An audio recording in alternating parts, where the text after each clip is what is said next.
نیت کرتا ہوں نماز جنازہ فرض کفایہ ساتھ 4 تکبیروں کے، ثنا واسطے اللہ تعالیٰ کے، درود واسطے نبی کریم صلی اللہ علیہ وسلم کے، دعا واسطے اس حاضر میت کے، پیچھے اس امام کے، اللہ اکبر، یہ نیت ہوتی ہے۔ اس میں ایک چیز یاد رکھیں کہ نماز جنازہ میں 2 فرض ہیں اور 3 چیزیں سنت مؤکدہ ہوتی ہیں۔ ایک فرض تو ہوتا ہے آدمی کا کھڑے ہو کر نماز جنازہ ادا کرنا، قیام اس میں فرض ہے، بلا عذر بیٹھ کے پڑھی تو نماز نہیں ہوگی۔ ہاں کوئی بیمار ہے اس کے ساتھ شرعی عذر لاحق ہے تو بیٹھ کے پڑھے گا، اب ہو جائے گی۔ اور دوسرا رکن ہوتا ہے 4 تکبیریں، جنازے کی 4 تکبیریں فرض ہیں اور 3 چیزیں اس میں سنت مؤکدہ ہیں، ثنا پڑھنا، درود پاک پڑھنا اور میت کے لیے دعا پڑھنا، یہ 3 سنت مؤکدہ ہیں۔ اور سنت مؤکدہ کا ترک کرنا 1-2 بار کیا تو برا ہے، اور اگر عادت ہی بنا لیں تو انسان گناہگار ہوگا۔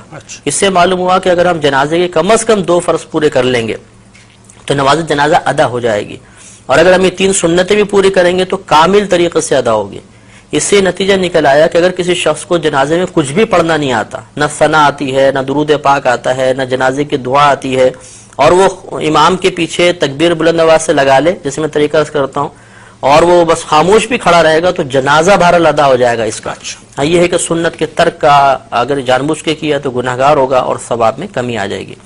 اب اس کا طریقہ یہ ہوتا ہے کہ مستحب یہ ہے کہ امام صاحب نماز شروع ہونے سے پہلے سب کی طرف متوجہ ہو کے ان کو نیت کا طریقہ بتا دیں، یہ افضل ہے۔ اس کے بعد امام صاحب تکبیر لگائیں گے، ہم نیت کر کے تیار ہوں گے، اللہ اکبر کہہ کر ہاتھ کو باندھیں گے۔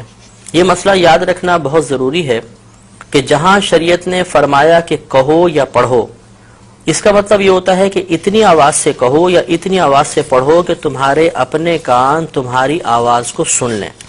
اس لیے اب ہمیں تکبیر لگانی ہے، اور جیسے پہلے بتایا کہ 4 تکبیریں فرض ہیں تو اس میں اتنی آواز بلند رکھنا بھی فرض ہوگا کہ اپنے کان اپنی آواز کو سن لیں۔ چنانچہ بعض لوگوں کو دیکھا ہے کہ ہونٹ بند ہوتے ہیں، بس یوں۔ اب ان سے اگر پوچھا جائے کہ آپ نے زبان سے تو کچھ بھی نہیں کہا تو کہتے ہیں ہم نے دل میں تکبیر کہی ہے، تو دل میں تکبیر کہنے سے تکبیر کا فرض ادا نہیں ہوگا۔ اس لیے امام صاحب تو بہت بلند آواز سے پڑھیں گے جہر کے ساتھ، ہمیں کم از کم اتنی آواز سے اللہ اکبر پیچھے کہنا ہے 4 تکبیروں میں کہ اپنے کان سن لیں، ورنہ فرض ادا نہیں ہوگا، اور فرض ادا نہیں ہوا تو یہ نماز بھی ادا نہیں ہوگی۔ اب اللہ اکبر کہتے ہوئے ہاتھ باندھیں گے، ہاتھ بالکل وہی نماز کی مثل باندھ کر سب سے پہلے ثنا پڑھیں گے۔ نماز فرض کی ثنا میں اور نماز جنازہ کی ثنا میں تھوڑا سا فرق ہوتا ہے۔ اس میں اس طرح ہم پڑھیں گے سبحانک اللہم وبحمدک وتبارک اسمک وتعالی جدک وجل ثناؤک ولا الہ غیرک۔ تو وجل ثناؤک کے لفظ اس میں زیادہ ہوتے ہیں، یہ کسی بھی کوئی نمازی جنازے کی کتاب ہو اس میں یہ پورے لکھی ہوگی ثنا، اچھی طرح ہمیں یاد کر لینی چاہیے۔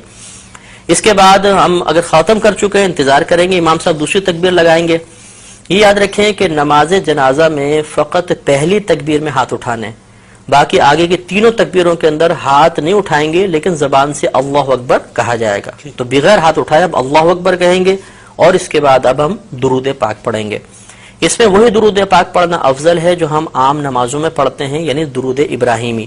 لیکن اگر کسی کو یہ یاد نہ ہو تو کوئی بھی درود پاک پڑھ لیں، بلکہ یاد ہو اس کے باوجود دوسرا درود پاک پڑھیں گے تب بھی نماز ہو جائے گی، اور افضل یہ تھا کہ درود ابراہیمی پڑھا جاتا۔ اس کو پڑھنے کے بعد اب تیسری تکبیر لگے گی، ہاتھ نہیں اٹھائیں گے لیکن زبان سے اللہ اکبر کہیں گے، اور اس کے بعد اب میت کے لیے دعا کریں گے۔ اگر نابالغ لڑکا ہے تو اس کی علیحدہ دعا ہے، نابالغ بچی ہے علیحدہ دعا ہے، اور بالغ مرد و عورت کی ایک ہی دعا ہوتی ہے۔ یہ دعائیں ہمیں نماز جنازہ کی کتابوں سے یاد کر لینی چاہیے۔ اگر بالفرض کسی کو یہ دعائیں یاد نہ ہوں تو کوئی بات نہیں، وہ کوئی بھی ایسی دعا کر لیں کہ جس میں امور آخرت کے بارے میں کچھ طلب کیا گیا ہو، دنیاوی کوئی چیز نہ طلب ہو رہی ہو، آخرت کے بارے میں، تو یہ ہم کوئی بھی دعا اس میں پڑھ سکتے ہیں۔